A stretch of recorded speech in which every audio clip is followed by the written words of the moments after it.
स्वागत है आपका PLL न्यूज़ में। आपके साथ मैं हूं शादाब काज़मी और मेरे बगल में जो व्यक्ति मौजूद हैं समाजवादी पार्टी के मऊ नगर पालिका परिषद से अध्यक्ष पद के उम्मीदवार आबिद अख्तर जी हैं ये। और मैं आपको बता दूं, मऊ नगर पालिका की जो ये सीट है, अध्यक्ष पद के उम्मीदवारों की एक लंबी लाइन थी समाजवादी पार्टी से और कई सारे सपा के कद्दावर नेता लाइन में थे और सबने एड़ी से लेकर चोटी तक का जोर लगा दिया, लेकिन सिंबल लेकर आ गए सपा का आबिद अख्तर। ऐसा कौन सा मंत्र था जो आपने जिसका इस्तेमाल किया और टिकट लेके आ गए?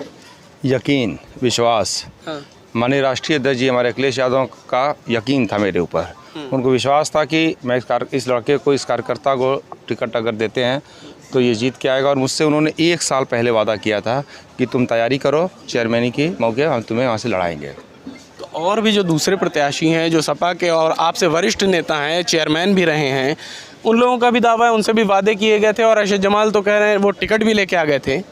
उसके बाद अब जो हो, ये तो सही बात आप कह रहे हैं, उनसे भी कहे होंगे, कोई सुना तो नहीं है, मगर उन्होंने मुझसे कहा था कि तुम तैयारी करो। मैं तुम्हें ये लगभग 1 साल पहले किए थे, इसीलिए मैंने इतनी तैयारी की थी, पूरा कैंपेन किया था और हर जगह, हर बूथ पे, हर वार्डों में मैंने कमेटियाँ बनानी शुरू की थी और मैंने पूरी एक तैयारी की थी चुनाव की, पूरी चुनाव की मैंने तैयारी की थी और वो चुनाव आज मैं लड़ रहा हूँ उसी तैयारी से।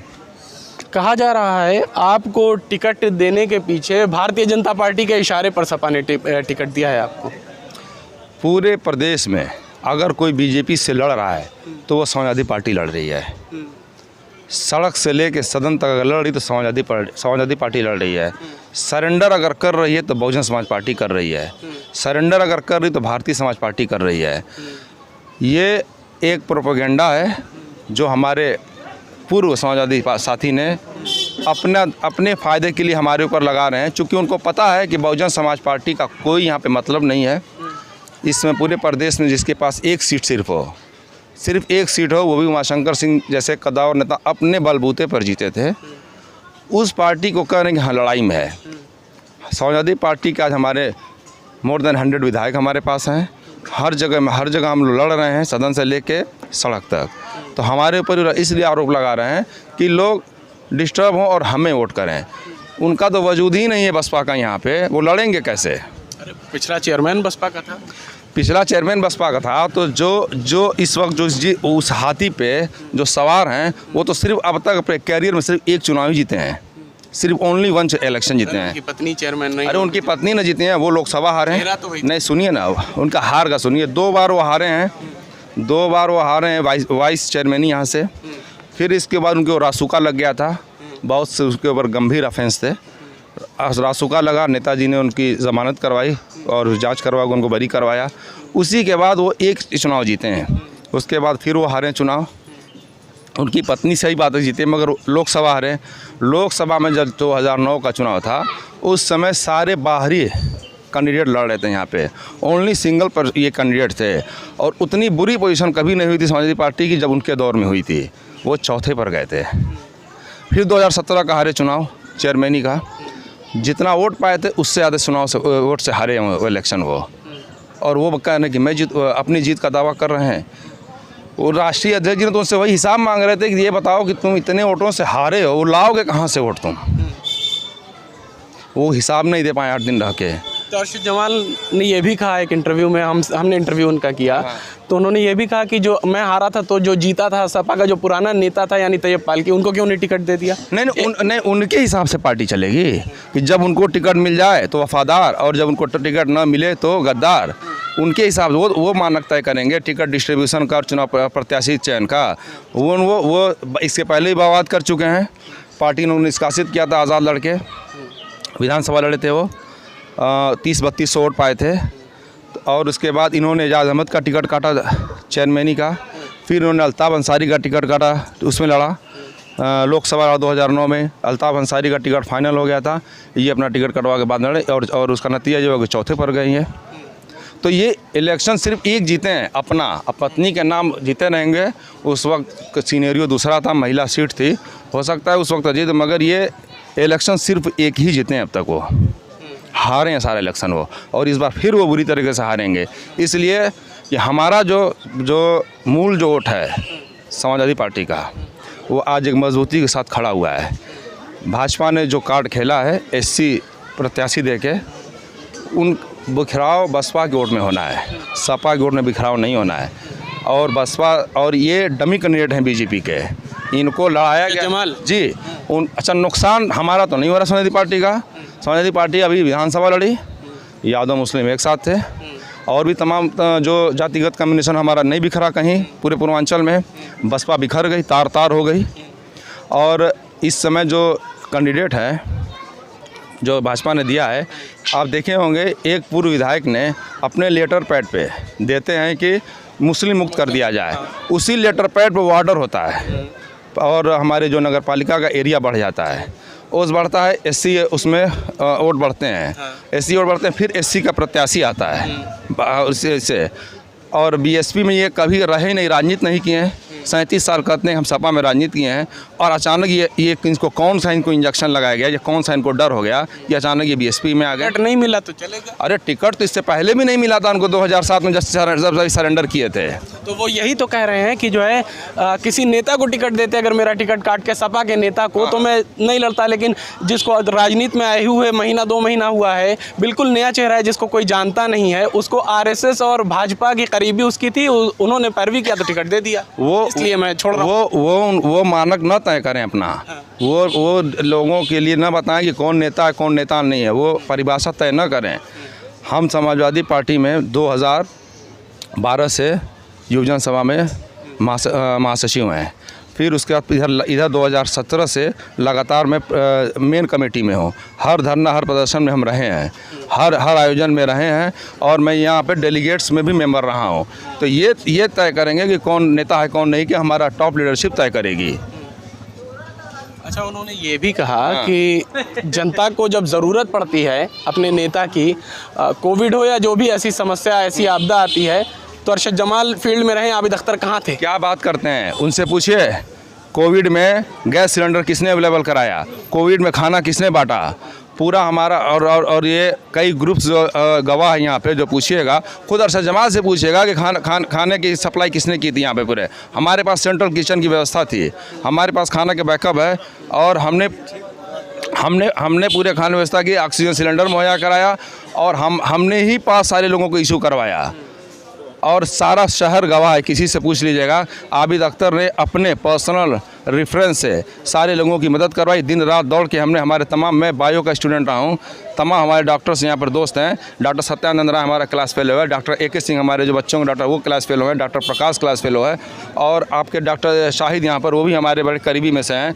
मैं बायो स्टूडेंट, हमारे तमाम डॉक्टरों की टीम मेरे पास थी, कहाँ से प्रिस्क्रिप्शन मंगा के और ऑक्सीजन सिलेंडर अवेलेबल करवाते थे। और यह कह रहे हैं कि हमने मदद नहीं की, वो घर से नहीं निकले थे कोरोना में डर से, वो घर से नहीं निकले थे। हम लोग की पूरी टीम, हमारे, मैं CSO से जुड़ा हूँ, हम NGO चलाते हैं, हमारे पास सैकड़ों की हमारे पास तादाद है उसकी कार्यकर्ताओं की। दिन रात दौड़ के हम लोगों ने काम किया था। भ्रामक आरोप लगा के जनता को भ्रमित न करें, ये सिर्फ और सिर्फ बीजेपी को जिताना चाहते हैं कि हमारा जो यहाँ का मूल वोट है ट्रांसफ़र हमारे पर बसपा पे हो जाए, बाकी तो इनका SC वोट तो जा ही रहा है एक जगह। नहीं, आपने अभी जैसा बताया दलित वोट बढ़े हैं जो परिसीमन में, तो बसपा से है, उसका लाभ तो उन्हें मिलेगा। और अरशद जमाल खुद का एक जनाधार है, इससे इनकार नहीं किया जा सकता कि अच्छा वोट बैंक अरशद जमाल के पास है, मुस्लिम वोट। नहीं, वही तो 24,000 का हिसाब नहीं दे पाए कि आपका पास अच्छा जनाधार है, तो आप 24,000 से हारे क्यों, ये बताइए। 24,000 से हारे क्यों? आज तक उनको खुद इंटरव्यू में पूछिए ना, उनसे कहते हैं कि मैं 25,000 से। पालकी भी पहले हारे फिर जीते, तो हार जीत तो सपा जब लड़ी है, जब तक ये पालकी लड़े हैं, तो पहली बार पड़े तो 58,000 वोट पाए, दोबारा सपा से फिर लड़े, जो दोनों बार वो सपा से जीते हैं, तो ये पालकी साहब, और दोनों बार मोर देन नहीं, सपा से लड़े हैं एक बार, मोर देन 50,000 वोट पा के जीते हैं, और फिर एक बार बसपा से लड़े, मोर देन 50,000 से जीते हैं। ये कभी 25,000 26,000 ज़्यादा वोट ही नहीं पाए हैं। ये बता दीजिए एक बार पाए 26,000 ज़्यादा। अभी अरशद जमाल ने जब पार्टी छोड़ा है तो कई सारे और भी जो समाजवादी पार्टी के नेता और पदाधिकारी, नगर अध्यक्ष मुख्तार हुसैन, उन्होंने पार्टी भी छोड़ा और कहा कि अब ये सिलसिला जारी हो गया। और भी कई नेता हैं मेरी नज़र में जिन्हें मैं जानता हूँ पार्टी छोड़ा। सिर्फ 2 नेताओं ने छोड़ा, वो उनके पॉकेट के थे। अपने चुनाव में उनको ले आके बनवाए थे नई कमेटी में दोनों लोगों को, फिर जैसे ही हो गए उनको साथ अपने लेके चले गए हैं। और कोई तीसरा नाम तो बताइए। उन्होंने तो कहा ये सिलसिला शुरू हो गया है। अरे सिलसिला शुरू खत्म भी तो होगा ना, बताइए कब खत्म होगा सिलसिला। अच्छा, आरोप एक ये भी है कि मुख्तार हुसैन जी जो आपके नगर अध्यक्ष थे पूर्व में, कि उन्होंने कहा कि पैसे लेके सभासद तक के टिकट जो है पैसे लेके अब समाजवादी पार्टी में बांटे जा रहे हैं। अरे छोड़िए मुख्तार हुसैन के, आप अरशद जमाल साहब से पूछिए कि वो जो कस्में उनके वादे कहाँ गए, जो उनकी वीडियो तमाम सोशल मीडिया पर चल रही है कि कोई भी लड़ेगा मैं पार्टी के साथ रहूँगा, कोई भी लड़ेगा। ये तैयब पालकी बताएं कि ये साथ रहेंगे कि नहीं। बार बार उनसे चैलेंज कर रहे थे और अपने चले गए, उसका उनका वो कब देंगे जवाब। ठीक है, बिल्कुल ये सवाल भी हम उनसे करेंगे। और अब तैयब पालकी का आपने जिक्र किया, तो तैयब पालकी लिस्ट में थे, लाइन में थे तैयब पालकी भी, लेकिन अब टिकट आपको मिल गया है। तैयब पालकी चुनाव नहीं लड़ रहे हैं, क्या साथ में है? हाँ, उनका तो बाकायदा प्रेस विज्ञप्ति भी जारी है और उनकी फेसबुक की उनकी पेज आईडी से, और ये जारी भी हुआ है कि हम जो भी प्रत्याशी है पार्टी का, हम उनके साथ रहेंगे।